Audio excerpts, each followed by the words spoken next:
mo dúpẹ́ o lọ́wọ́ Ọlọ́run mi, èmi dúpẹ́ nígbà gbogbo.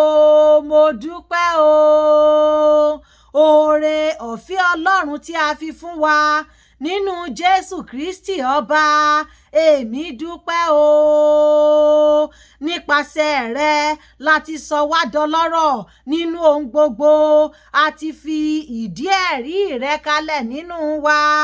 Olóore ọ̀fẹ́, oore ọ̀fẹ́ rẹ̀ sí wa, àlàáfíà láti ọ̀dọ̀ Ọlọ́run bàbá wa. Oore ńlá ni, olódodo ni Ọlọ́run wa nípasẹ̀ ẹni tí a ti pè wá sínú ìdàpọ̀ ọmọ rẹ̀ Jésù Kristi Olúwa wa.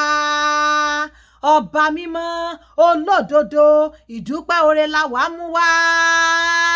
Wò mí bí mo ṣe ń tiraka, wò mí bí mo ṣe ń gbìyànjú.